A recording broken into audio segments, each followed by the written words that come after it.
এই গল্পের মাধ্যমে আপনারা পরিচিত হবেন এক বৃদ্ধা ঠাকুমা ও তার সদ্য বিদেশ ফেরত নাতির সঙ্গে। সোহম বেশ কয়েক বছর পর আমেরিকা থেকে পুনরায় ফিরে এসেছে ইন্ডিয়াতে। রাঙা ঠাকুমাকে দীর্ঘদিন পর কাছে পেয়ে অত্যন্ত খুশি সোহম। ঠাকুমাও অনেক দিন পর আবার তাকে ফিরে পেয়ে বুকের মধ্যে জড়িয়ে ধরে অপরিসীম ভালোবাসায়। এই কাহিনী কি শুধুই এক নাতি এবং ঠাকুমার ভালোবাসার কাহিনী, নাকি এই গল্পের মধ্যে লুকিয়ে রয়েছে অন্য এক ভয়ানক গল্প? মন দিয়ে শুনতে থাকুন আমাদের আজকের কাহিনী, লেখক সুরজিৎ ঘোষের লেখা রাঙা ঠাকুরমা। ইকো ফ্রেন্ডলি প্রোডাকশনে আজ আপনার জন্য সুরজিৎ ঘোষের ভয়ের গল্প রাঙা ঠাকুমা। এই রকম আরও গল্প শুনতে সাবস্ক্রাইব করুন আমাদের YouTube channel eco friendly production. Hello hello Zinia, তুই কখন ফ্রি হবি রে? না, তাহলে একবার তোর সঙ্গে একটু দেখা করতাম আর কি। আসলে অনেকদিন দেখা হয়নি তো, খুব মিস করছি রে তোকে। ফোনের অপর প্রান্ত থেকে জিনিয়ার একটানা হাসির শব্দ ভেসে আসে। হাসি থামিয়ে মেয়েটা কোনো রকমে বলে ওঠে, এসব তুই কি বলছিস সোহম? এই তো মাত্র 2 দিন আগেই দেখা করলাম আমরা, বল কতক্ষণ একসাথে ঘোরাঘুরি করলাম বলতো, কত গল্পগুজব হলো, তারপর বলছিস যে আমাদের নাকি অনেক দিন হলো দেখা সাক্ষাৎ হয়নি। সত্যি সো ফানি ইউ আর, পারিস বটে তুই। সোহম এবার খানিকটা অভিমানের সুরে বলে, শোন, 2 দিন মানে আমার কাছেও বেশ অনেকটা সময়। হ্যাঁ, অনেক অনেক ঘন্টার ব্যাপার, তাই জন্য আমি বললাম এতক্ষণ। আর তোর সঙ্গে যদি আমার দেখা করতে ইচ্ছে না হয়, যদি মন না চায়, তাহলে তুই দেখা নাই করতে পারিস, আমার বিশেষ কোনো আপত্তি নেই। তাছাড়া তুই ব্যস্ত মানুষ, তোর ফ্রি টাইমই বা কোথায়? এই বাবু, এরকম রাগ করিস না আমার উপরে প্লিজ। আরে বাবা, আমি তো ইয়ার্কি করছিলাম তোর সাথে একটু মজা ঠাট্টা করবো না তো আর কার সাথে করবো বল? আমিও তো তোকে খুব মিস করি রে, বিশ্বাস কর। আচ্ছা আচ্ছা আচ্ছা, বেশ বেশ বেশ, আজ ইভিনিং এ আমরা বরং দেখা করব। কোথায় দেখা করব সেই অ্যাড্রেসটা আমি তোকে না হয় ফোনে সেন্ড করে দিচ্ছি একটু পরে। কি মশাই, এবার তাহলে আমার প্রতি একটু রাগটা কমলো তো? না না ম্যাডাম, এত সহজ আমার রাগ কমবার নয়। এই শাস্তি তোমায় পেতেই হবে। শাস্তি? শাস্তি পেতে হবে? সর্বনাশ! তা বলে ফেলো শুনি, কি শাস্তি ভোগ করতে হবে আমায়? এর আগের বছরে ভ্যালেন্টাইন্স ডেতে আমি তোমায় যে নীল ড্রেসটা দিয়েছিলাম, সেটা আজকে পরে আসতে হবে ইভিনিংয়ে। এটাই হলো তোমার শাস্তি। হ্যাঁ, ইন্ডিয়া যাওয়ার আগে তোমায় একবার ওই ড্রেসটায় আমি 2 চোখ ভরে দেখতে চাই, প্লিজ। আচ্ছা আচ্ছা, বেশ বেশ বেশ, কর্তা মশাইয়ের ইচ্ছাই আমার কর্ম। তোমার যখন এত ইচ্ছা, আমি তোমায় কথা দিচ্ছি যে আজ ইভিনিং এ আমি তোমার পছন্দের, তোমার দেওয়া ওই ব্লু ড্রেসটাই পরে যাব, কেমন? আচ্ছা বেশ সোহম, এখন তাহলে রাখি ফোনটা। ইভিনিং এ তাহলে আমাদের দেখা হচ্ছে। বাই। Okay, by.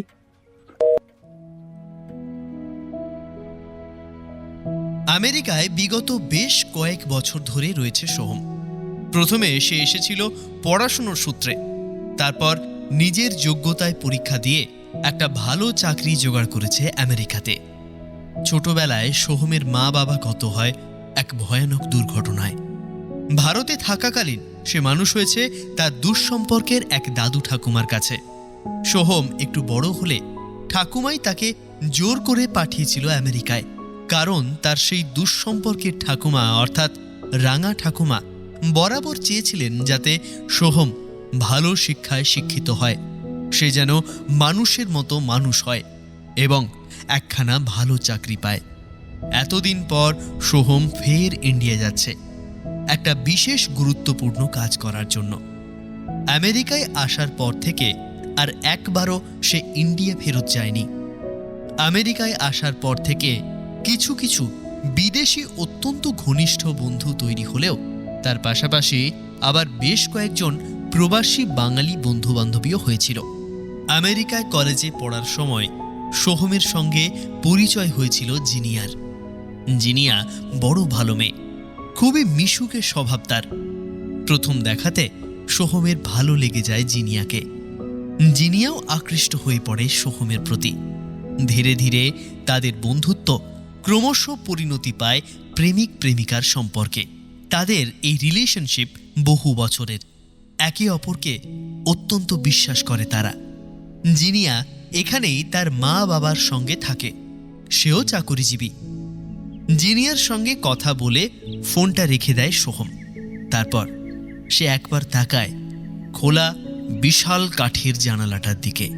বাইরে রোদ ঝলমল করছে, সবুজ কচি নরম ঘাসগুলোর উপরে কয়েক ফোঁটা শিশির বিন্দু আলগা হয়ে লেগে আছে, এক্ষুনি যেন টুপ করে খসে পড়বে। বহু দূরের একটা নাম না জানা গাছের ওপর বসে আছে একটি পাখি, মিষ্টি সুরে ডেকে চলেছে অনেকক্ষণ ধরে। এসব অপরূপ দৃশ্য সে দেখতে থাকে মন ভরে। হঠাৎ তার ফোনে টুং করে একটা শব্দ হয়। ফোনের উজ্জ্বল স্ক্রিনের দিকে তাকাতেই সোহম দেখে জিনিয়া মেসেজ করেছে ইভিনিংয়ে মিট করার অ্যাড্রেসটা। সেন্ড করে দিয়েছে মেয়েটা। সোহমের মুখে হাসি ফুটে ওঠে। সে ঠিক করে আজ যাবার সময় মেয়েটার পছন্দের সাদা গোলাপ সে নিয়ে যাবে। হ্যাঁ, শুধু জিনিয়ার জন্য।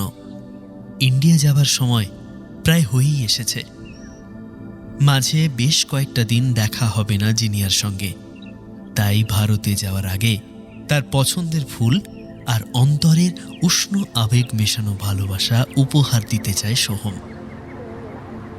হ্যালো হ্যালো জিনিয়া, এই যে এদিকে, আমি এইদিকে এইদিকে, হ্যাঁ হ্যাঁ এই তো। ক্যাফের সামনে দাঁড়াতেই সোহম দেখল জিনিয়া দাঁড়িয়ে আছে তার থেকে বেশ কিছুটা তফাতে এক সাইডে। সোহম উচ্চ কণ্ঠে ডাকে জিনিয়াকে। সোহমকে দেখতে পেয়ে জিনিয়া মিষ্টি হাসি হেসে এগিয়ে আসে। কি অপূর্ব লাগছে মেয়েটাকে। লম্বা নীল ড্রেসটায় মনে হচ্ছে যেন সাক্ষাৎ স্বর্গের কোনো পরী নেমে এসেছে শহরের বুকে। মেয়েটার ডাগর কালো হরিণ চোখ আর গোলাপি ঠোঁট যেন বড্ড মায়াময়। জিনিয়া একবার ফিক করে হেসে ওঠে, বলে, কি ব্যাপার মশাই? হ্যাঁ, এমন হাঁ করে মুখের দিকে তাকিয়ে কি দেখছেন সেই থেকে? বলি, আমাকে কি আগে কোনোদিনও দেখেননি নাকি? দেখো, আমার কিন্তু ভীষণ লজ্জা লাগছে। আরে লজ্জা পাবার কি আছে? আমার কাছে এত লজ্জা কিসের তোমার? চলো চলো ক্যাফের ভেতর বসি। সোহম আর জিনিয়া এবার ক্যাফের ভেতরে প্রবেশ করে। মুখোমুখি রাখা দুখানি চেয়ার টেনে নিয়ে তারা বসে পড়ে। সোহম সাদা গোলাপের তোড়াটা এগিয়ে দেয় জিনিয়ার দিকে। তৎক্ষণাৎ মেয়েটার মুখে একটা প্রাণখোলা হাসির আভাস খেলে যায়। আই লাভ ইউ জিনিয়া, সত্যিই তোকে ভীষণ ভালোবাসি রে। I love you too Soham, আমিও তোকে খুব খুব খুব খুব খুব ভালোবাসি। আমেরিকা থেকে ইন্ডিয়া গিয়ে বেশ কয়েকটা দিন ইন্ডিয়ায় কাটাবো, তারপরে আবার কামব্যাক করবো। ভাবছি এই যে মাঝের কটা দিন একা একা থাকবো কি করে, তোর সঙ্গে দেখা হবে না ভেবে মনটা ভীষণ খারাপ হয়ে যাচ্ছে জিনিয়া। জিনিয়া সোহমের হাতটা জড়িয়ে ধরে নরম গলায় বলে, আহা, মন খারাপ করিস না সোহম। দেখ, আমরা তো এক উন্নত যুগে বসবাস করছি বল। আমাদের প্রত্যেকের হাতে একটা করে স্মার্টফোন রয়েছে, তাই মন খারাপ হবার তো কোনো কারণই নেই। তুই বরং এটা ভেবে খুশি হ যে বহু বছর পর তুই আবারও ইন্ডিয়াতে ফেরত যাচ্ছিস। সেখানে তো রাঙা ঠাকুরমার কাছে গিয়ে কত আদর যত্ন পাবি বলতো। হ্যাঁ, তারও তো বয়স হয়েছে, তিনিও কতটা খুশি হবেন বলতো তোকে দেখে। সত্যি রে, রাঙা ঠাকুমার কথা আমার ভীষণ মনে পড়ে। কত বছর হলো মানুষটাকে দেখি না। আমেরিকায় আসার পর প্রথম কয়েকটা বছর পাড়া প্রতিবেশীদের কাছ থেকে রাঙা ঠাকুমার সঙ্গে ফোনে কথা বলেছি, কিন্তু তারপর যে কি হলো, ঠাকুমা আমার ফোন করেনি, আর আমার ফোন থেকেও রাঙা ঠাকুমার পাড়া প্রতিবেশীদের যে নম্বরগুলো কোথায় যেন সব ডিলিট হয়ে গেল। আমার সঙ্গে রাঙা ঠাকুমার দেখা হবে, রাঙা ঠাকুমাকে আবার জড়িয়ে ধরবো, এটা ভেবেই না মনটা আনন্দে ভরে যাচ্ছে রে। তবে একটা কথা তোকে বলছি সোহম, ইন্ডিয়াতে গিয়ে তুই যেন আবার আমাকে ভুলে গিয়ে সেখানকার অন্য কোনো বঙ্গ নারীর প্রতি দুর্বল হয়ে পড়িস না, তাহলে আমি কিন্তু তোকে খুন করে দেব। হ্যাঁ, মুখের কথা শেষ করে হা হা করে হেসে উঠল জিনিয়া। সোহম গম্ভীর মুখে বলল, দেখ, তুই ভালোভাবে জানিস কিন্তু, হ্যাঁ, যে এই সমস্ত ফালতু ইয়ার্কি আমার একদম পছন্দ নয়। তবুও এইসব ইয়ার্কি কেন করিস তুই আমার সঙ্গে, আমি বুঝতে পারি না। এইভাবে নানান হাসি মজা ঠাট্টায় জমিয়ে উঠল ওদের কথাবার্তা।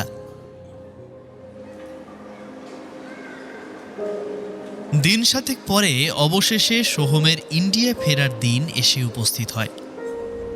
এয়ারপোর্ট অবধি জিনিয়া এসেছিল সোহমকে নামিয়ে দিতে। ফ্লাইটে উঠে সোহম কাচের উইন্ডো দিয়ে তাকিয়ে রইল খোলা আকাশ আর নিচের শহরের দিকে। আমেরিকা থেকে ইন্ডিয়াতে ফিরে সে তার রাঙা ঠাকুমার গ্রাম বাতাসপুরে এসে উপস্থিত হয়। হ্যাঁ, বাতাসপুর। এই বাতাসপুরেই লুকিয়ে আছে তার শৈশব, তার ছোটবেলাকার বন্ধুত্ব, তার রাঙা ঠাকুমার বিশাল শ্বশুরের পৈতৃক বাড়ি। সোহম ছোটবেলায় মনে করত এই গ্রামের নাম বাতাসপুর হবার পেছনে প্রধান কারণ হল এই গ্রামের বাতাস। এই গাঁয়ের বাতাস সত্যিই বড় মনোরম, বড় মধুর। মানুষের সকল মন খারাপ যেন এক নিমেষে মুছে দিতে পারে বাতাসপুরের বাতাস। গ্রামের মেঠো পথ ধরে আসার সময় এদিক ওদিক তাকিয়ে দেখছিল সোহম। সত্যি কত সময় পেরিয়ে গেছে, অথচ গ্রামটা হুবহু আগের মতোই রয়েছে। সেই রাঙামাটির রাস্তা, ভোরের ফোঁটা শিউলি ফুলের মিষ্টি মন মাতানো গন্ধ, উত্তরের সনসনে তৃপ্তিদায়ক ঠান্ডা হাওয়া, বুলবুলির ডাক, সোনালি ধানক্ষেত, কোনো কিছুই যেন পরিবর্তন হয়নি এতটুকু। নির্জন গ্রামের শুনশান পথ ধরে হাঁটতে ভীষণ ভালো লাগে তার। ছোটবেলায় কাটানো হাজারো সোনালি দিনের বিভিন্ন মুহূর্তগুলো জলছবির মতো ভেসে ওঠে সোহমের চোখের সামনে। রাঙা দাদুরা ছিলেন সেকালের এক বিশাল নামকরা বনেদি পরিবারের কর্তামশাই। তাদের জমি জমা, টাকা পয়সা, স্থাবর অস্থাবর সম্পত্তি, কোনো কিছুরই অভাব ছিল না। রাঙা দাদুর বাড়ি যেন সাধারণ কোনো অট্টালিকা নয়, এক বিশাল প্রাসাদ। তবে রাঙা দাদুদের বাড়ি বাতাসপুরের একেবারে শেষ সীমান্তে অবস্থিত। কেবলমাত্র তাদের বাড়ি রয়েছে সেখানে, বহুদূর অবধি আর কোনো মানুষের বসবাস নেই। হাঁটতে হাঁটতে সোহম এসে থমকে দাঁড়ালো সেই বিশাল প্রাসাদ সমতুল্য বাড়িটার সামনে। বাড়িটার দিকে তাকাতেই পুরোপুরিভাবে অবাক হয়ে গেল সোহম। রাঙা ঠাকুমার বাড়িটার এ কি শোচনীয় অবস্থা! গোটা বাড়িটাকে যেন ঘিরে ধরেছে একরাশ সবুজের দল। বাড়ির চতুর্দিকে মাথা উঁচু করে দাঁড়িয়ে আছে বিশাল বিশাল আম, জাম, কাঁঠাল, হরিতকি, বেল, অশ্বত্থ, বট প্রভৃতি গাছের দল। বৃহৎ বড় বাড়িটার দেওয়ালে ইটের চুন সুরকির ফাঁক থেকে মাথা বের করেছে বিভিন্ন গুল্ম, লতাপাতা, পরজীবী উদ্ভিদ। বাড়ির দেওয়ালের বিভিন্ন জায়গায় শ্যাওলার পুরো আস্তরণ ধরেছে। সদরের লোহার গেটে রোদ বৃষ্টির কারণে মরচে পড়েছে। চারিদিক জুড়ে ছড়িয়ে আছে শুকনো পাতা, ধুলো আর মাকড়সার জাল। যেন বহুকাল এই তল্লাটে কোনো মানুষের পা পড়েনি। বহুদিন পর সকল নিয়ম ভেঙে সোহমই এই প্রথম এই বাড়ির সামনে এসে দাঁড়ায়। কেমন যেন গাটা ছমছম করে ওঠে সোহমের। সদরের মরচে পড়া লৌহ দরজায় মৃদু ঠেলা দিতেই ভুতুড়ে বাড়ির মতো ক্যাচ ক্যাচ শব্দে খুলে যায় দরজাটা। শুকনো পাতার ওপর পা ফেলে ফেলে মর্মর শব্দ করতে করতে ধীরে ধীরে ভেতরে আসছে সে। রাঙা ঠাকুমা, রাঙা ঠাকুমা! মুখ থেকে কেবলমাত্র এই একটি শব্দই বেরিয়ে আসে সোহমের। আর কোনো কিছুই যেন বলতে পারে না সে। হাতের সমস্ত ব্যাগপত্র ছুঁড়ে ফেলে বৈঠকখানার আরাম কেদারায় বসে থাকা সাদা মলিন শাড়ি পরিহিতা বৃদ্ধার কাছে দৌড়ে এসে তাকে জড়িয়ে ধরে। বহুকাল পর সবচেয়ে প্রিয় মানুষটিকে দেখে সোহমের দুই চোখ বেয়ে কয়েক ফোঁটা জল গড়িয়ে পড়ে। রাঙা ঠাকুমারও গাল বেয়ে গড়িয়ে আসে লবণাক্ত জলের ধারা। নাতির চিবুকে হাত বুলিয়ে চুমু খান তিনি। তারপর ঘোলা ঘোলা চোখে অপলক দৃষ্টিতে তাকিয়ে থাকেন সোহমের মুখপানে। কে কে সোহম? সোহম, তুই এসেছিস বাবা। কতদিন পর আবার তোকে দেখলাম রে। প্রাণটা যেন ভরে গেল একেবারে। আয় বাবা, আয় আয় আয়, আমার বুকে আয়, একটু জড়িয়ে ধরি তোকে। আয় আয়। সোহম এবার রাঙা ঠাকুমার চরণ ধুলি মাথায় নিল। রাঙা ঠাকুমার কপালে একটা ভালোবাসার চুম্বন করে সে বলল, তোমাকে এই কয়েকটা বছরে যে কত মিস করেছি ঠাকুমা, আমি বলে বোঝাতে পারবো না। সত্যি ঠাকুমা, এতদিন পরে তোমাকে দেখে যে কি ভীষণ খুশি হয়েছি সেটা বলে বোঝানোর মতো নয়। কিন্তু কি ব্যাপার বলো তো, আগে তাও মাঝে মধ্যে গ্রামের কত মানুষের কাছ থেকে আমার ফোন নম্বরে ফোন করতে, তাই তোমার সঙ্গে কথা হতো। কিন্তু রিসেন্টলি এই কয়েকটা বছরে সেসবও ছেড়ে দিয়েছো। আর আমার ফোন থেকেও না ওইসব আননোন নাম্বারগুলো সব ডিলিট হয়ে গেছে। কিভাবে বুঝতে পারছি না, কোনটা কার নাম্বার ছিল কিছুই খুঁজে পাচ্ছি না। আসল কথা হচ্ছে, আমার কথা তোমার আর কখনোই মনে পড়ে না, তাই না? ছি ছি ছি ছি ছি ছি, দাদু ভাই, ও কথা মুখেও আনিস না। তুই যে আমার 7 রাজার ধন, এক মানিক রে বাচ্চা। তুই ছাড়া আমার এই জগতে যে আর অন্য কেউ নেই রে। ঈশ্বর আমার এই পোড়া কপালে কোনো দিন সন্তান সুখ দেয়নি। তাই তোর মা বাবা মারা যাওয়ার পর তড়িঘড়ি করে তোকে নিজের কাছে এনে রেখে সন্তানের মতো করে যত্ন করে বড় করে তুলেছি। একদিনও তোকে তোর মা বাবার অভাব বুঝতে দিইনি। আর তুই আজ বলছিস তোর কথা নাকি আমার মনে পড়ে না? হ্যাঁ, তাই আবার কখনো হয় নাকি? আমি শয়নে স্বপনে শুধু তোর কথাই যে ভেবেছি রে। প্রথম কয়েকটা বছর গ্রামের কয়েকজনই মানুষ তাও এই দিকটা দিয়ে যাতায়াত করতো নিয়মিত। কিন্তু যত দিন যেতে লাগলো কোনো মানুষই আর সচরাচর আসতো না এদিক পানে। আমিও আর এই বয়সে বাইরে খুব একটা বেরোতে পারি না। সে ক্ষমতা এখন আর আমার মধ্যে নেই। বয়স বেড়েছে কি না, আমাদের গ্রামের রামরতন অনেক দিন আগে আমাদের বাড়িতে কাজ করতো। এখন সেই আমার জন্য মাঝে মধ্যে ওই হাট বাজার দোকান আর ওই আমার যা যা লাগে প্রয়োজনীয় জিনিসপত্র, সেই সব প্রয়োজনীয় জিনিসগুলো এনে দেয়। তাই তোর সাথে আর যোগাযোগ করা হয়ে ওঠেনি রে বাচ্চা। তবে তবে তবে বিশ্বাস কর দাদু ভাই, বিশ্বাস কর, তোর কথা আমার যে কখনো মনে পড়েনি এমনটা কিন্তু নয়।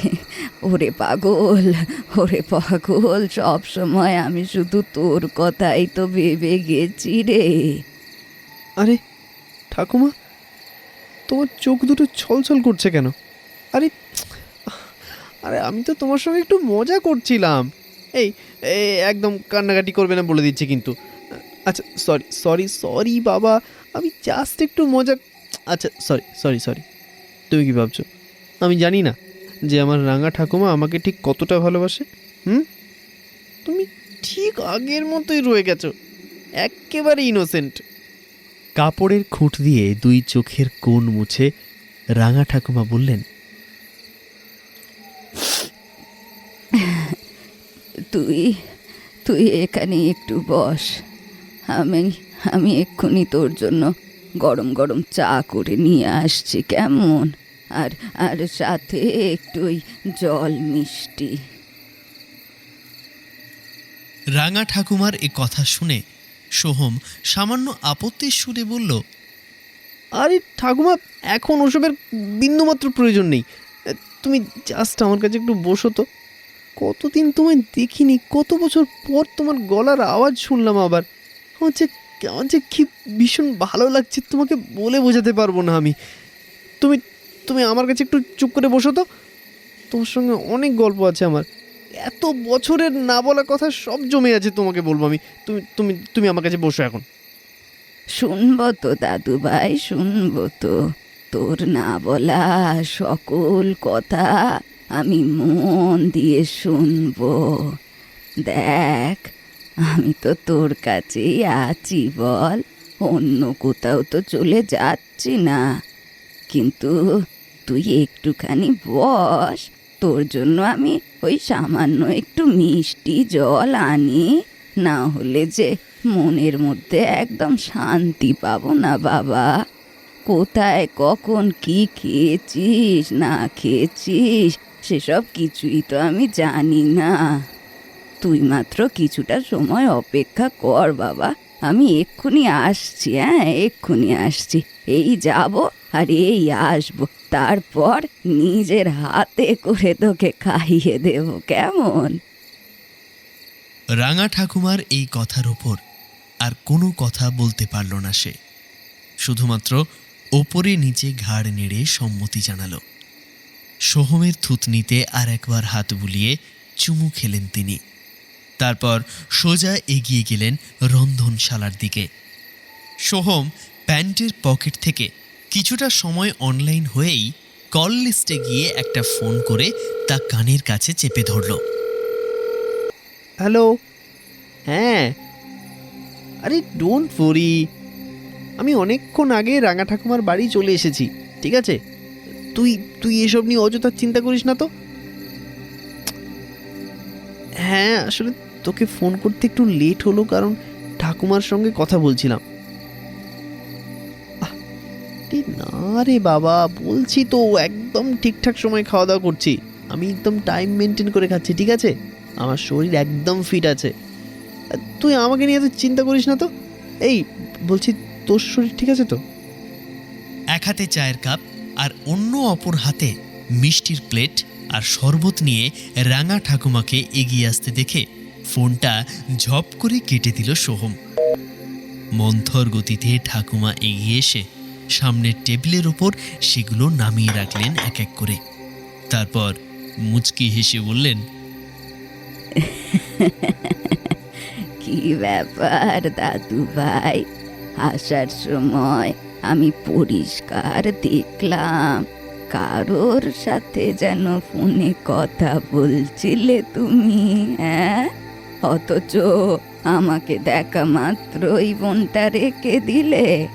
তা বলি, তোমার মতি গতি তো মোটেও ঠিকঠাক লাগছে না হে, কি ব্যাপার?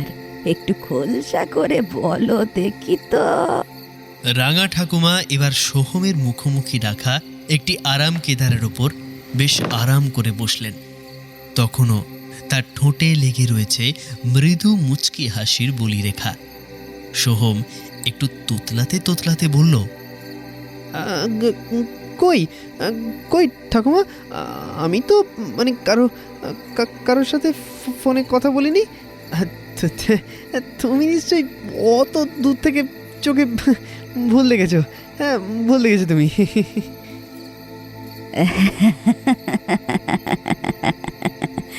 কি যে বলো দাদু ভাই, আমি মোটেও চোখে ভুল দেখিনি, চোখ দুটো আমার ঠিকই আছে। তা তা কি ব্যাপার দাদু ভাই, কি গোপন করছো এই বুড়ির কাছ থেকে? বুড়ি কিন্তু সব বুঝতে পেরেছে। তুমি মুখে কিছু বলো আর চাই না বলো। বুঝতে পেরেছো? কি কি কি বুঝতে পেরেছো তুমি? হ্যাঁ,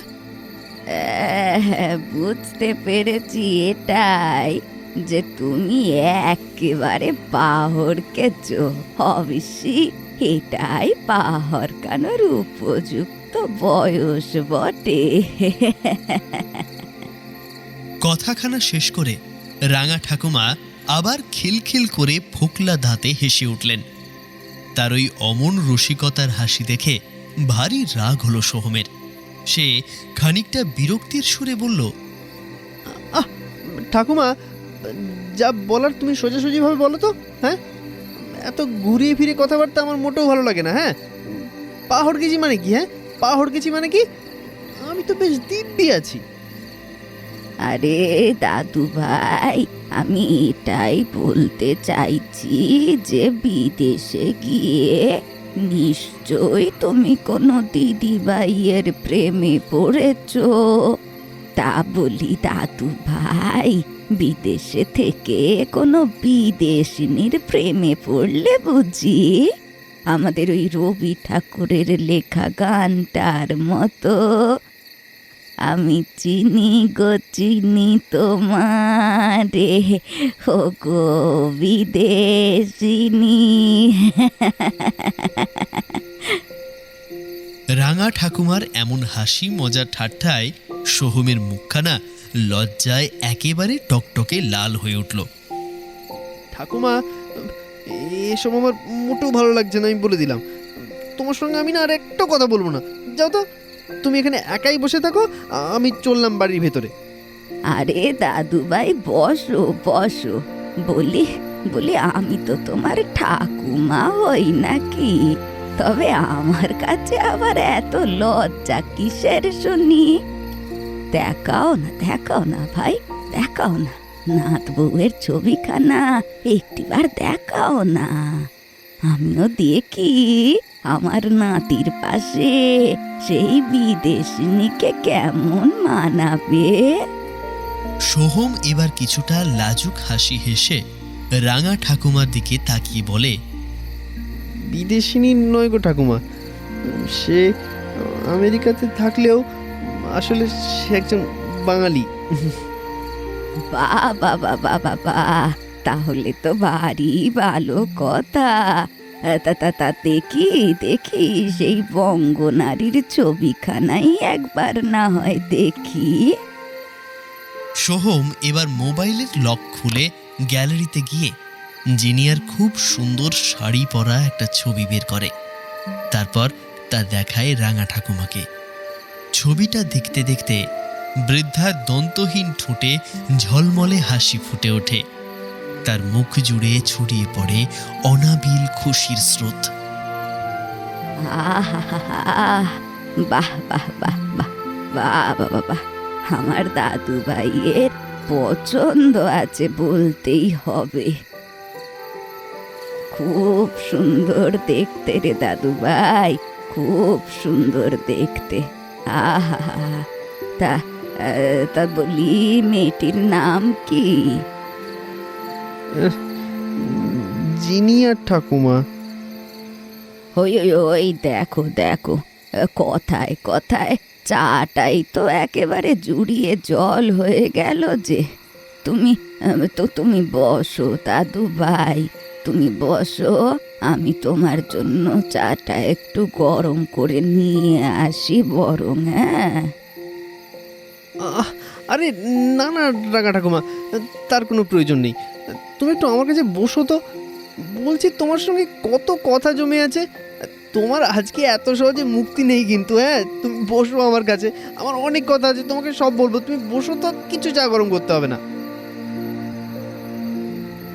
সোহম এবং রাঙা ঠাকুমা এভাবেই নানান ধরনের গল্প গুজবে মেতে উঠল।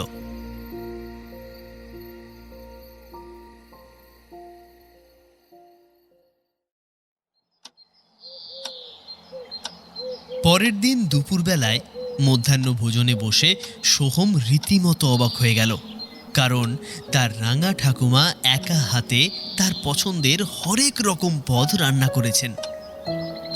আরে এসব কি করেছো তুমি ঠাকুমা? একা হাতেই এত রান্না করলে কখন? আরে এত খাবার দাবার কার জন্য? আমি এত খেতে পারি নাকি?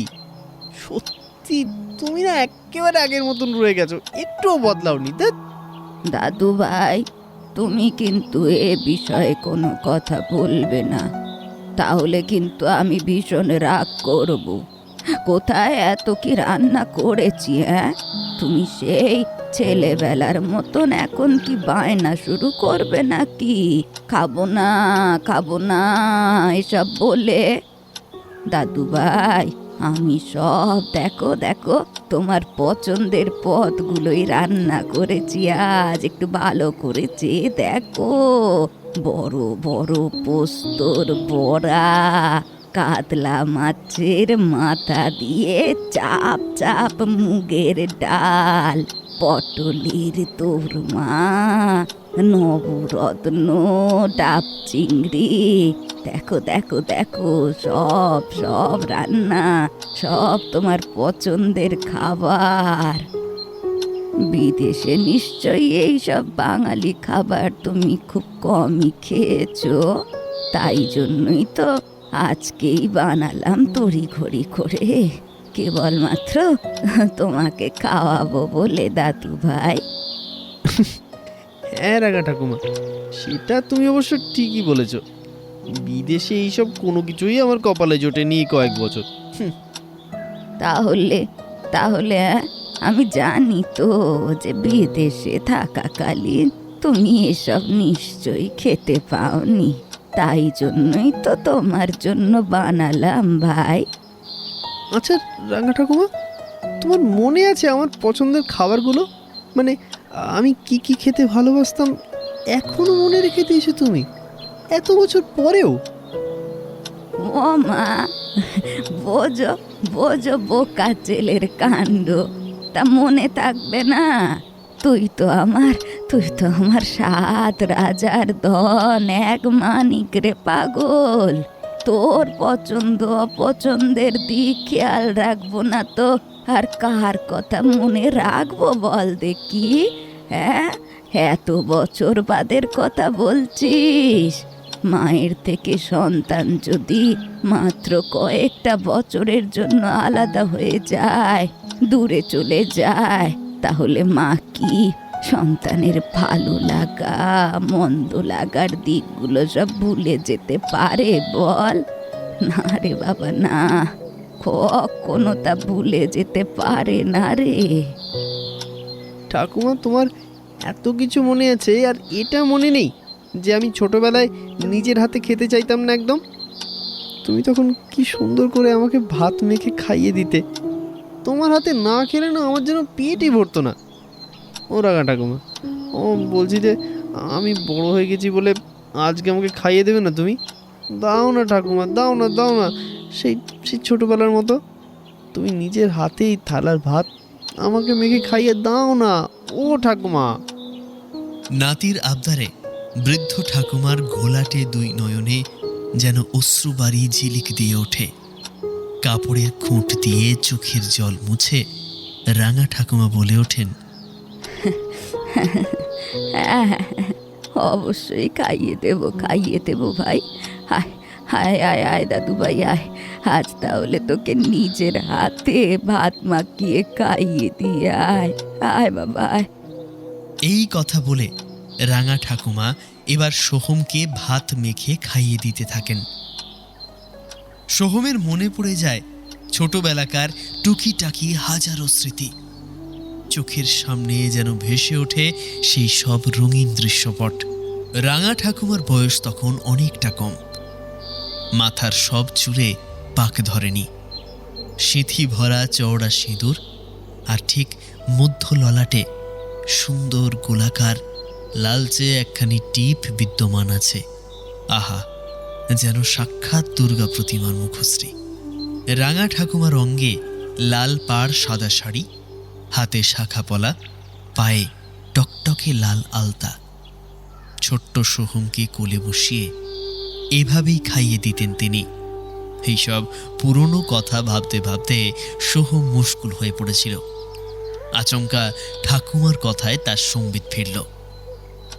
কি হলো রে দাদু ভাই, একটু মন খুলে ক দেখি। এই এই এই এই দেখ, ডাল দিয়ে ভালো করে ভাতটা মেখেছি, এর সাথে আবার পোস্তর বড়াও দিয়েছি। নে নে নে নে নে নে, হাঁ কর তো দেখি, এবার খাইয়ে দিই। দুপুরের মধ্যাহ্ন ভোজন শেষ হবার পর রাঙা ঠাকুমা এবং সোহম এসে শুলেন একটি কক্ষে। বিছানায় বসে সামনের খোলা প্রায় আধ ভাঙা জানলাটার দিকে তাকালো সোহম। বাইরে অপরূপ প্রাকৃতিক সৌন্দর্যে পরিপূর্ণ দৃশ্য যেন তাকে হাতছানি দিয়ে ডাকছে। পেছনে বেশ অনেকটা জায়গা জুড়ে রয়েছে বিশাল পুকুর। পুকুরের পাশে টলটলে দিঘির জল। পুকুর এবং দিঘির মাঝখানে একটি সরু মিঠো আলপথ বিস্তৃত। পুকুরের ওপারে মাথা উঁচু করে সশস্ত্র প্রহরীর ন্যায় দাঁড়িয়ে আছে বিশাল বিশাল আম আর চালতা গাছের দল। পুকুরের জলে কয়েকটা বৃহৎ বৃহৎ রাজহাঁস সাঁতার কাটছে। দিঘির পাশে বন্য জঙ্গল থেকে ভেসে আসছে একাধিক নাম না জানা অচেনা পাখির ডাক। কেমন যেন নিঝুম দুপুর একটা। মনুষ্য লোকের কোথাও এতটুকু সামান্য আওয়াজও নেই। সোহমের একটি বারের জন্য মনে হয় এটা যেন মোটেও পৃথিবী নয়, এ যেন অন্য কোনো গ্রহ। রাঙা ঠাকুমাদের এই বাড়িটা যেন অন্য কোনো জগতের মধ্যে অবস্থিত। সোহম জানলায় লোহার শিক ধরে দাঁড়িয়েছিল, অবাক চোখে প্রকৃতির অপরূপ মোহময়ী দৃশ্য দেখছিল একভাবে। হঠাৎ পেছন থেকে তার রাঙা ঠাকুমার গলার আওয়াজ ভেসে আসে। বৃদ্ধা খক খক করে কিছুটা কেশে ঘরের ভেতরে ঢুকে আসতে আসতে বলেন,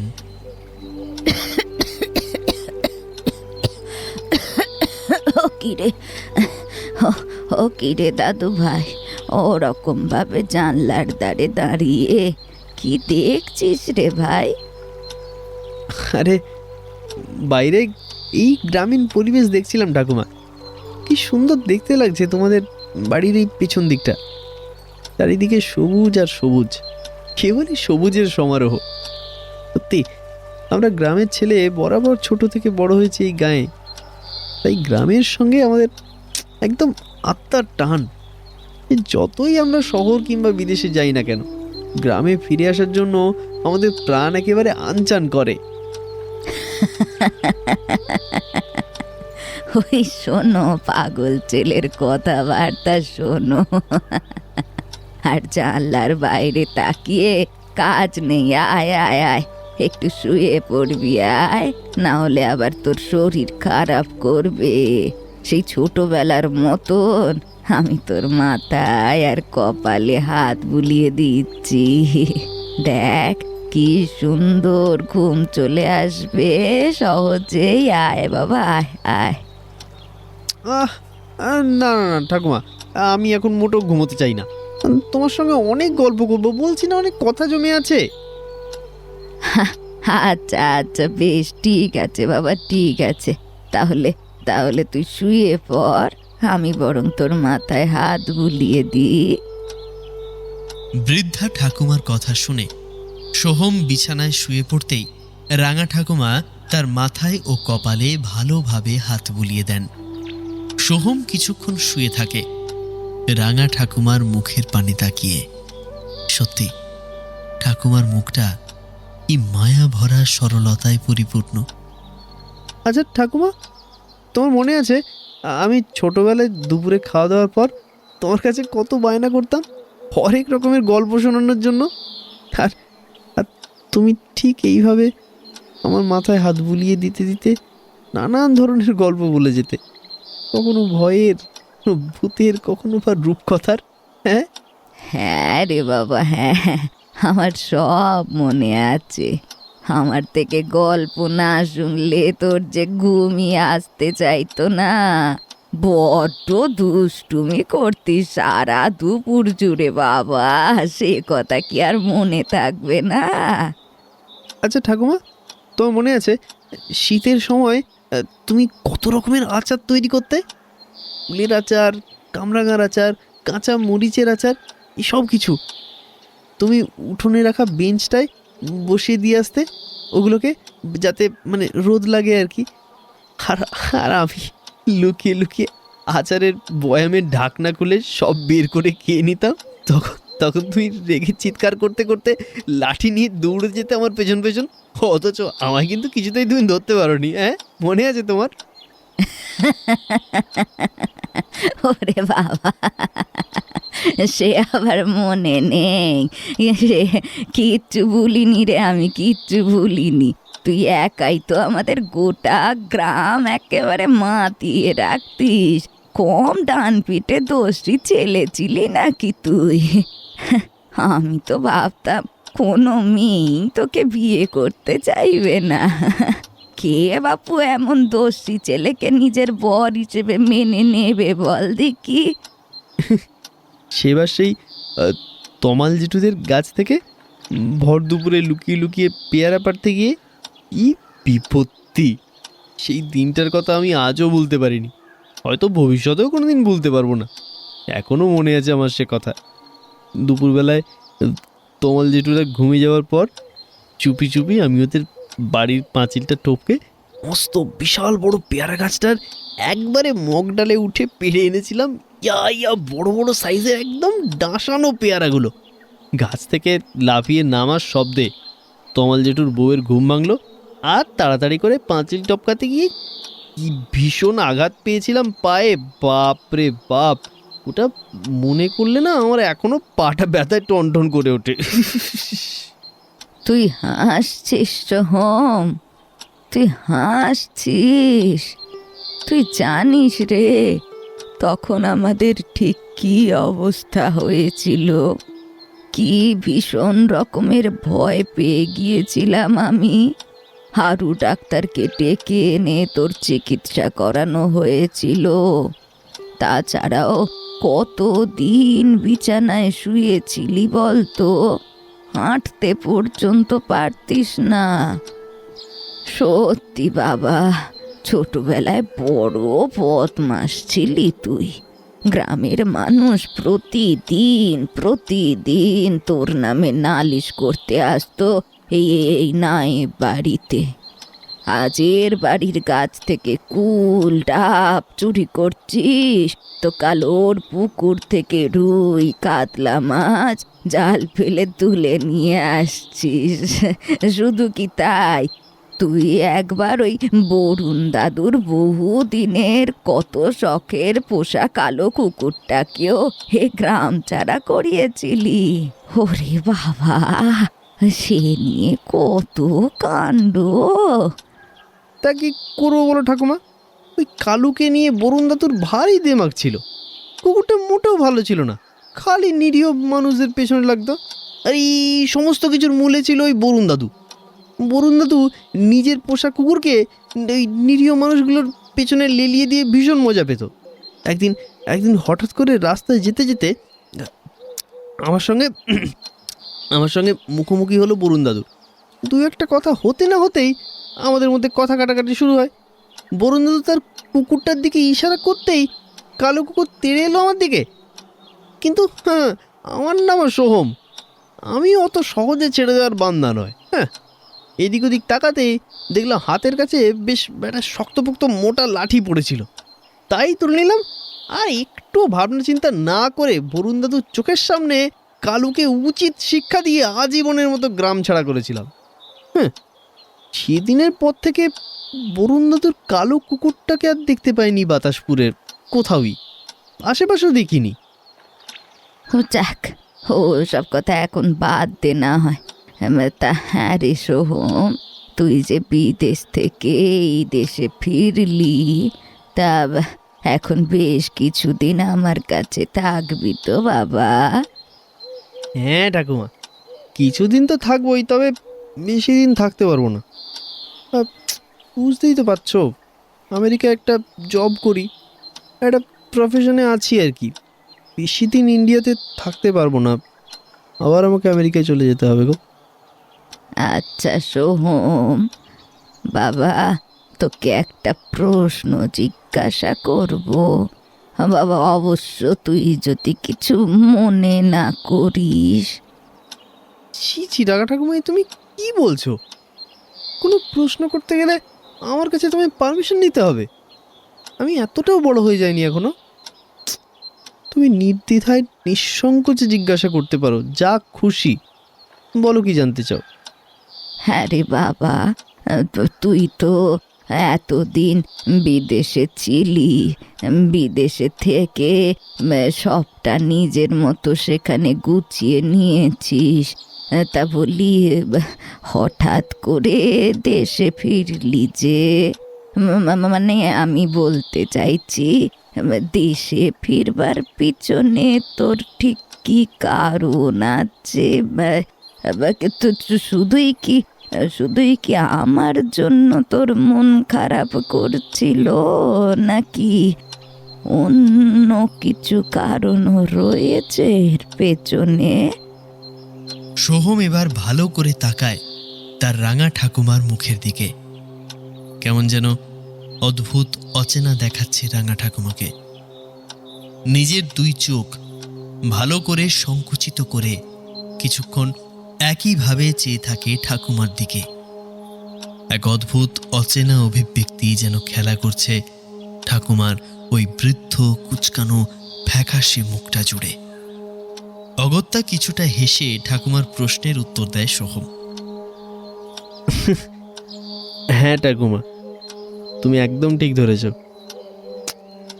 দেখো, এতদিন পর বিদেশ থেকে দেশে ফিরে আসার প্রধান কারণ তো অবশ্যই তোমার সঙ্গে আমার বহুদিন দেখা হয়নি, এমনকি তোমার গলার আওয়াজটাও আমার কানে এসে পৌঁছয়নি।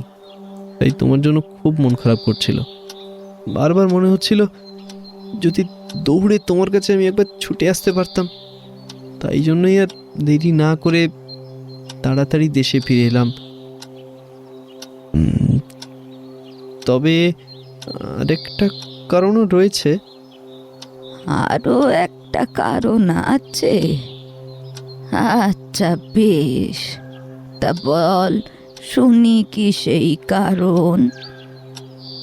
না ঠাকুমা, তোমাকে দেখা ছাড়া আর ঠিক কী কারণে আমি দেশে ফিরে এসেছি সেটা এখনই তোমায় বলতে পারবো না।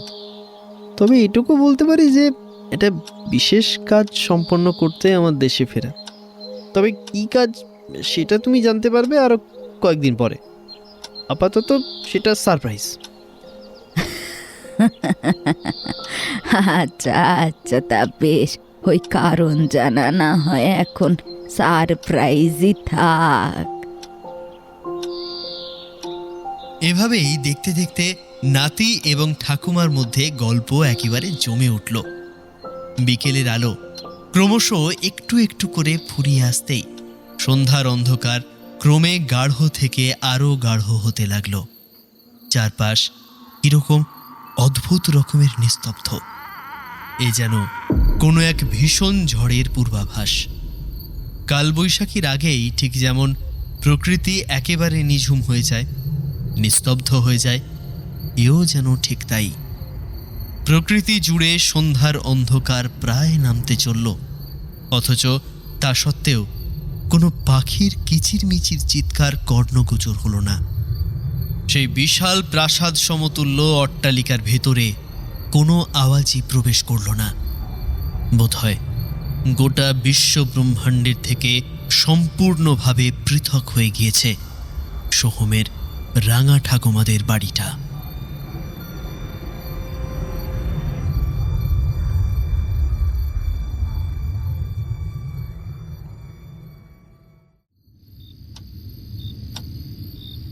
সোহম ভারতের রাঙা ঠাকুমাদের বাড়িতে এসে উঠেছে বেশ কয়েকদিন হলো। মাঝে খুব ভালো একটা সময় কাটিয়েছে তারা উভয়েই। বহু বছর পর যেমন ঠাকুমা নাতিকে কাছে পেয়ে অত্যন্ত খুশি, আবার ঠিক একইভাবে সোহমও তার রাঙা ঠাকুমাকে নিজের মতো করে আপন করে নিতে পেরে আনন্দের সাগরে প্লাবিত। সোহম, সোহম, একটু ঘরের ভিতরে আসছি রে তোর। তা বলি, একা একা ঘরে বসে কি করছিস বাবা? বন্ধ ঘরের দরজাটা মৃদু ক্যাচক্যাচ শব্দে খুলে যেতেই খোলা দরজা দিয়ে ঠিক সামনে এসে দাঁড়ালেন এক বৃদ্ধা, সোহমের রাঙা ঠাকুমা। না, কুৎসিত কালো অন্ধকারের কারণে তার মুখমণ্ডল পরিষ্কারভাবে পরিস্ফুট হয়নি। ঘরের ভেতরে ধীরে ধীরে ঢুকে এলেন রাঙা ঠাকুমা। গোটা ঘরটা পুরোপুরিভাবে অন্ধকার দেখে তিনি বেশ বিরক্তির সুরে বললেন, কি ব্যাপার রে সোহম, ঘরখানা এমন অন্ধকার করে রেখেছিস কেন রে বাবা? লাইট অবধি জ্বালাসনি যে? এই বাবা, বলি শরীর টরীর খারাপ হলো না তো? দাঁড়া দাঁড়া, আগে আলোখানা জ্বালাই না হয়। আমি যে তোকে ঠিকঠাক ভাবে দেখতেই পাচ্ছি না। এ কথা বলে রাঙা ঠাকুমা সুইচ বোর্ডে হাত দিয়ে একটা সুইচ অন করতেই ঘরের এক কোণে থাকা স্বল্প পাওয়ারের ঘোলাটে সাদা বৈদ্যুতিক বাতিটা জ্বলে উঠল। বিজলি বাতির স্বল্প আলোর ছটা নিমেষের মধ্যে ছড়িয়ে পড়ল চারিদিকে। বৈদ্যুতিক আলোয় রাঙা ঠাকুমা যা দেখলেন তাতে অবাক হয়ে গেলেন তিনি। হ্যাঁ, কি রে সোহম, এসব তুই কি করছিস বাবা?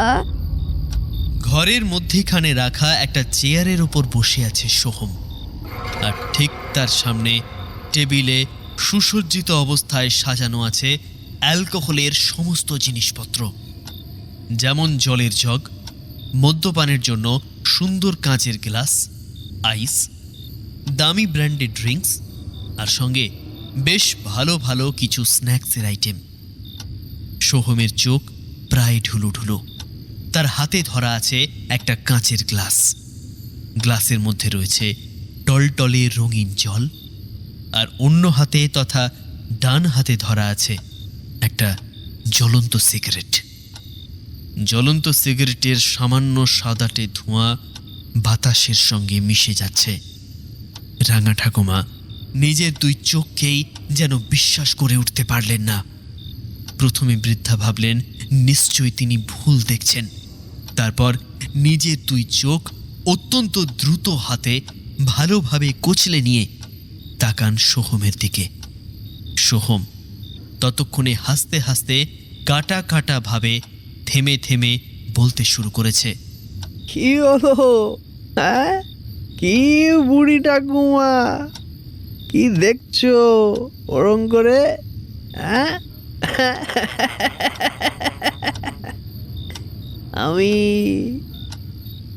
আমি নেশা করছি, এটা বোধহয় তোমার বিশ্বাস হচ্ছে না, না? হ্যাঁ, আমি নেশা করেছি, নেশায় মাতাল হয়েছি, কারণ আজকে আমার মহা আনন্দের দিন। হ্যাঁ, রাঙা ঠাকুমা যেন তার নিজের চোখকেই বিশ্বাস করে উঠতে পারছেন না। তিনি কিছুতেই ভাবতে পারছেন না যে তার নাতি সোহম এইভাবে মদ্যপ অবস্থায় তাকে বুড়ি ঠাকুমা বলে সম্বোধন করে এইভাবে নেশাতুর গলায় তার সঙ্গে কথা বলতে পারে। নাতির এই আচরণ দেখে বৃদ্ধার সর্ব অঙ্গ জুড়ে যেন শিহরণের স্রোত খেলে যায়। তিনি ঘৃণার দৃষ্টিতে সোহমের দিকে তাকিয়ে বলেন, ছি সোহম, ছি ছি ছি ছি ছি, আমি ভাবতেও পারছি না যে তুমি আমার সাথে এইভাবে এমন নোংরা ভাষায় কথা বলছো। তুমি মদ খাওয়া ধরেছো, এত উন্নতি হয়েছে তোমার। অবশ্য আমারই ভুল, আমি ভেবেছিলাম তুমি এখনো সেই আগের মতন একেবারে সরল সাদাসিধে রয়ে গেছো, কিন্তু এখন দেখছি আমার সেই ধারণা একেবারে ভুল ছিল যে। বিদেশে গিয়ে তুমি নিজেকে যে একেবারে বদলে ফেলেছো, শুধু তাই নয়, আমার সাথে এইভাবে কথা বলতে পারছো তুমি? আমার সামনে বসে এই নোংরা জিনিস তুমি খেতে পারছো সোহম? রাঙা ঠাকুমা এই সমস্ত কথা বলতে বলতে আরো এগিয়ে আসে সোহমের দিকে। সোহম মাত্রাতিরিক্ত ক্রোধের সঙ্গে রক্তবর্ণের ন্যায় লাল চোখে তাকায় ঠাকুমার দিকে। ডান হাতের সিগারেটটা ছুঁড়ে ফেলে দিয়ে বাম হাতে ধরা গ্লাসের সবটুকু রঙিন জল সে ঠক ঠক করে ঢেলে দেয় নিজের গলায়। তারপর জোয়াল বেয়ে গড়িয়ে আসা তরলের ধারা মুছে পিশাচের ন্যায় অট্টহাস্য করতে করতে বলে,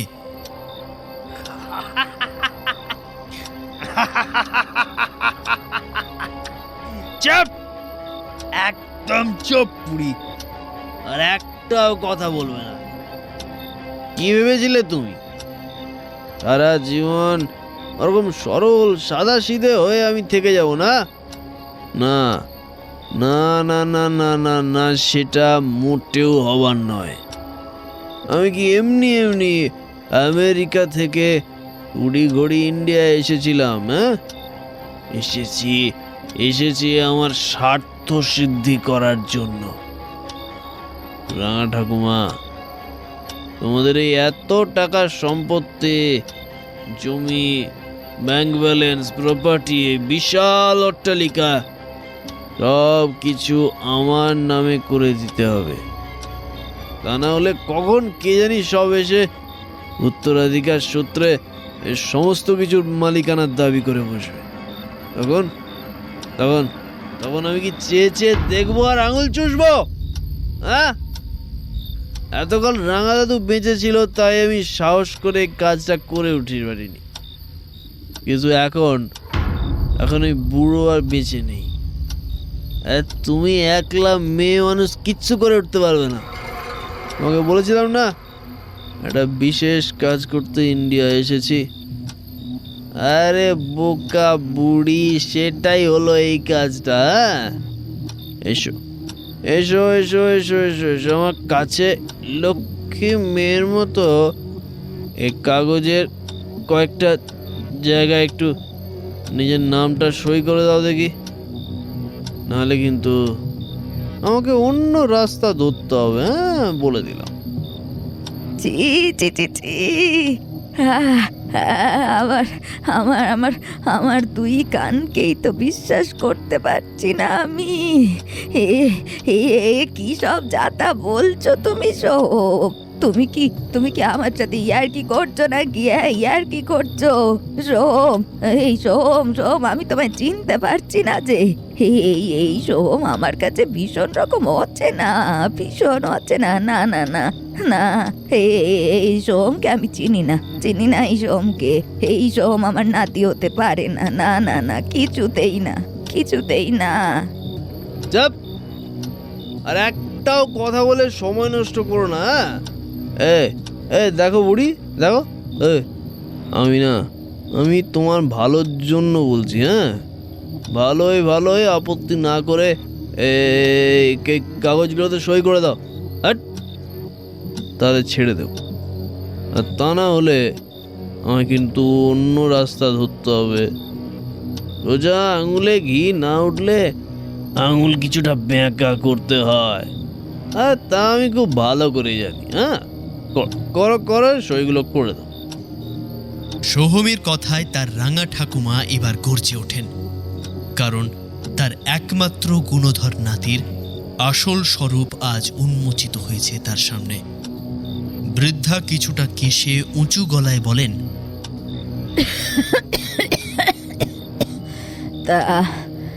তা আমার সাথে ঠিক কি কি করবে আমিও একটু শুনি। ভালোই তুমি যদি জয়ী করে না দাও তাহলে প্রয়োজনে আমি তোমায় খুন করব। হ্যাঁ, ঠিক শুনেছ তুমি। তোমায় মেরে ফেলতে আমার হাত একবারও কাঁপবে না। তোমাকে মেরে তোমার বডি গায়েব করে দেব, আর তারপর আমাকে পায় কে। খুব স্বাভাবিকভাবে এই সমস্ত কোটি কোটি টাকার সম্পত্তির একমাত্র মালিক হব আমি। সব কিছু বিক্রি করে টাকা পয়সা নিয়ে আবার ফিরে যাব আমেরিকায়, আর কোনোদিন ফিরে আসবো, কোনোদিন। ব্যাস। সোহমের মুখ থেকে এই কথা শুনে রাঙা ঠাকুমার ঠোঁটে বিদ্যুৎ ঝলকের মতো হাসির ঝলকানি খেলে যায়। দুই চোখে জল চিকচিক করে ওঠে, কিন্তু কিছুতেই সেই জল তিনি গড়িয়ে পড়তে দেন না, কারণ চোখের জলের মর্যাদা রাখতে পারবে না সোহম। এবার তিনি অট্টহাসি হেসে ওঠেন।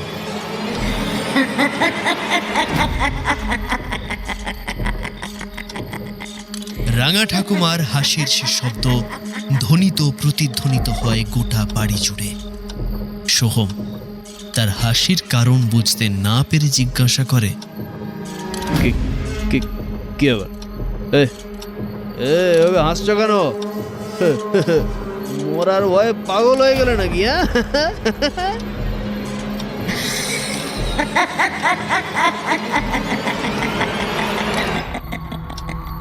দূর দূর দূর দূর, কি যে বলো, মরার ভয় যদি বলো তো একটা মানুষ কতবার মরতে পারে বলে তোমার ধারণা দাদু ভাই? আমি তো সেই কবেই মরে গেছি। তুমি আবার নতুন করে আমাকে মারবে কিভাবে? মৃত মানুষকে দ্বিতীয়বার যে মারা যায় না দাদু ভাই।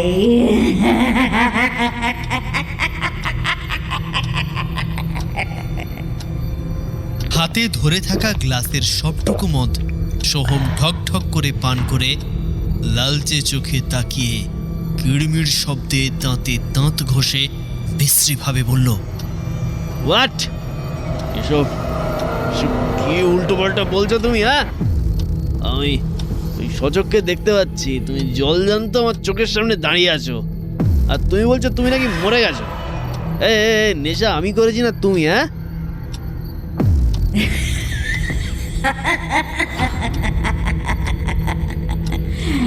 কথাটা শুনতে তোমার অবিশ্বাস্য মনে হলেও আসলে এটাই ধ্রুব সত্য। শোনো সোহম, আমি আজ থেকে বেশ কয়েক বছর আগেই মারা গেছি।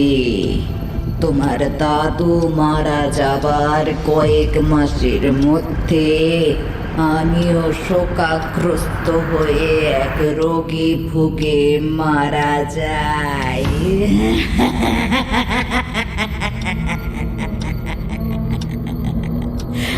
আমার মৃত্যুর খবর এই গাঁয়ের লোকেরা তোমায় দেওয়ার বহু চেষ্টা করেছিল, কিন্তু দিয়ে উঠতে পারেনি। এই গাঁয়ের কিছু মানুষ আমার শেষ কাজ সম্পন্ন করে। তুমি যদি একটিবার গ্রামের যে কোনো মানুষের সাথে দেখা করতে, তাহলেই জানতে পারতে সব সত্যটা।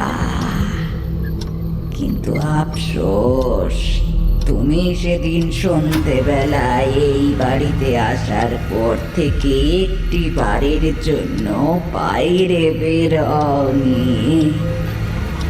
তোমার রাঙা দাদুই তোমাকে একেবারে ঠিক চিনেছিলেন সোহম। তিনি আমাকে বহুবার বলতেন যে তুমি মোটেও ভালো ছেলে নও, আসলে কেবল মাত্র ভালো মানুষের মুখোশ পরে ঘুরে বেড়াও আমাদের সামনে। সে কারণেই তোমার রাঙা দাদু সমস্ত জায়গা জমি বিক্রি করে দিয়ে এবং ব্যাংকে যে সমস্ত টাকা পয়সা ছিল তাই দেশের বহু জায়গায় বিভিন্ন প্রান্তের অনাথ আশ্রমে বৃদ্ধাশ্রমে দান করে দিয়েছে। তবে বিশ্বাস করো, আমি তোমার রাঙা দাদুর মতো বিরোধী ছিলাম বরাবর। কখনো কিছুতেই বিশ্বাস করতাম না যে তুমি এই রকম মানুষ হতে পারো বলে। ভাগ্যিস আজ নিজের কানে তোমার মুখ থেকে বলা এই সমস্ত কথা শুনলাম, তাই তো তোমার আসল রূপটা প্রকাশিত হলো। এখন আমি বুঝতে পারছি ঠিক কতখানি ভুল ছিলাম আমি। সব সময় তোমার রাঙা দাদুর সাথে আমার এ নিয়ে কত কথা কাটাকাটি হতো, তাই তো মৃত্যুর পরেও আমার আত্মা শান্তি পায়নি। আমি ঠিক জানতাম তুমি কোনো না কোনো একদিন এদেশে ঠিক ফিরে আসবে। আর তোমার ফেরার জন্যই যে আমি অপেক্ষা করেছিলাম।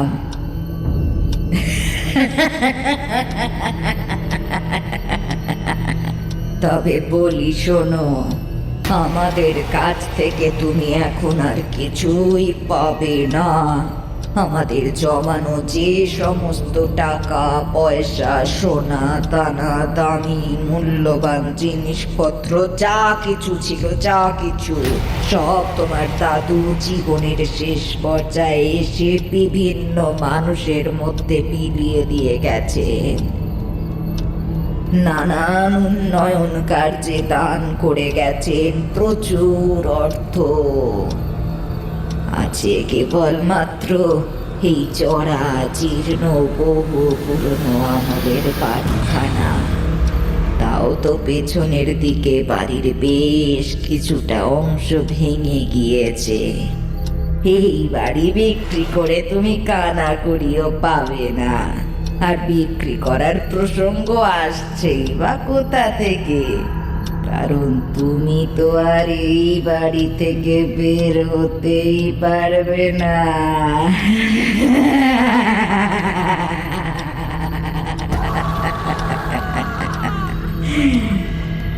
লোভী মানুষের সর্বনাশ ডেকে আনে যে, এইটা বোধহয় তোমার জানা ছিল না।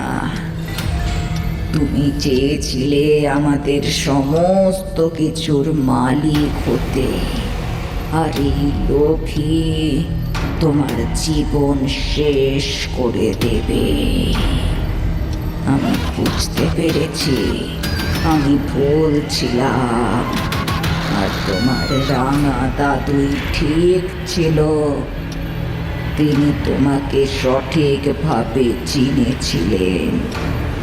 তুমি কোনোদিনই আমাদের ভালোবাসনি। সব ছিল তোমার ছলনা, সব কিছু। এবার নিজের পাপের শাস্তি ভোগ করো তুমি। এই কথা বলে বাতাসের সঙ্গে পুরোপুরিভাবে অদৃশ্য হয়ে গেলেন বৃদ্ধা। সবকিছু কেমন যেন তালগোল পাকিয়ে যায় সোহমের। হাত থেকে খসে পড়ে কাঁচের গ্লাসটা। গ্লাস মেঝেতে পড়তেই সেটা ঝনঝন শব্দে চূর্ণ বিচূর্ণ হয়ে যায়। মাথাটা ঝিম হয়ে আসে ক্রমশ।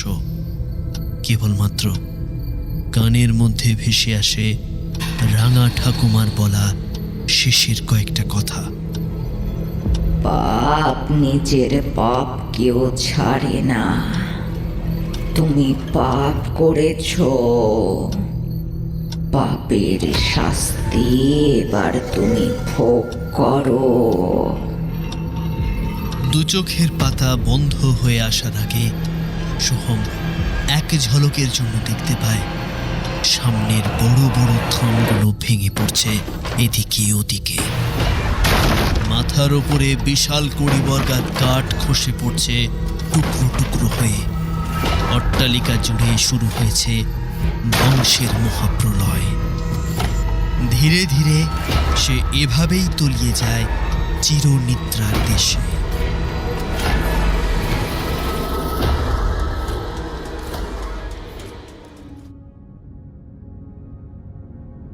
শুনলেন সুরজিৎ ঘোষের কাহিনী রাঙা ঠাকুমা।